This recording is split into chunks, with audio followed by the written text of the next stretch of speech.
Jesus was a Jew. He wasn't a Christian. He wasn't inventing a new religion. He was promoting a full-fledged return to the core beliefs of the Jewish prophets. On top of that, he was probably a Pharisee. Although lots of the gospel speaks about the conflict between Jesus and the Pharisees, it's quite possible he was only against a few members of that class who were very hypocritical and antagonistic to his personal understandings and teachings. Let's see what Jesus actually says about the law. In Matthew chapter 5, verse 17, very famously, the Messiah states, "Don't misunderstand why I have come. I did not come to abolish the law of Moses or the writings of the prophets. No, I came to accomplish their purpose. I tell you the truth, until heaven and earth disappear, not even the smallest detail of God's law will disappear until its purpose is achieved. So if you ignore the least commandment and teach others to do the same, you will be called the least in the kingdom of heaven. But anyone who obeys God's laws and teaches them will be called great in the kingdom of heaven.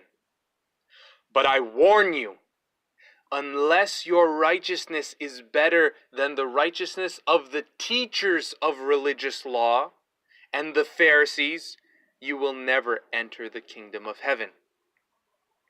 Two important points here. One, he's teaching people that they have to be more righteous than the teachers of the law, than the Pharisees.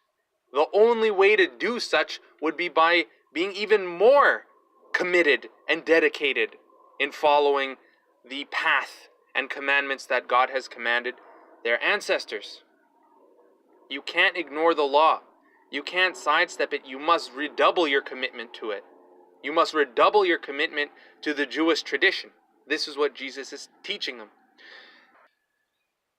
Secondly, Jesus is saying that until the heavens and earth disappear, not even the smallest detail of God's law will disappear until its purpose is achieved. This is directly countering and challenging the narrative of that time of Paul's understanding of Christianity, in which the law has been abrogated or abolished. According to Jesus, that is not the case. And what is the purpose of the law of God? In Exodus chapter 19, that purpose is clear. In verse 5, God speaking to Moses says, "Now, if you will obey me and keep my covenant, you will be my special treasure from among all the peoples of earth. For all the earth belongs to me, and you will be my kingdom of priests, my holy nation. This is the message you must give to the people of Israel."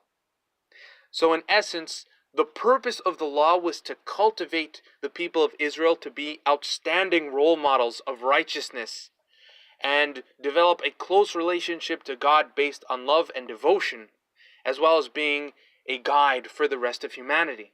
That is the purpose of the law. Continuing on, in a often overlooked passage from the gospel, Jesus says something very startling, considering the typical understanding people have of the relationship between Jesus and the Pharisees.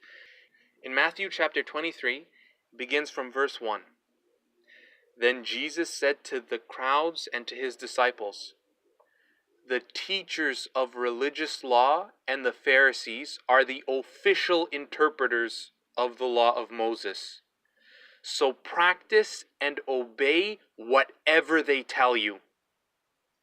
But do not follow their example, for they don't practice what they teach.'"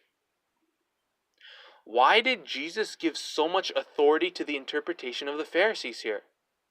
He said that if you want to understand the Torah, you understand it according to what the Pharisees are teaching. Not only do you have to understand it that way, but you have to practice and obey everything they're telling you. It seems like Jesus had an incredible respect for the authority and relevance of those teachings.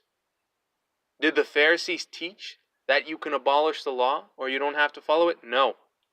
Did the Pharisees teach that Jesus was God? No. Did the Pharisees teach in original sin or vicarious atonement? No. The level of authority Jesus gave to this group makes it highly likely that he associated with them, either officially or unofficially, but at the end of the day recognized them as the authority in the Jewish tradition.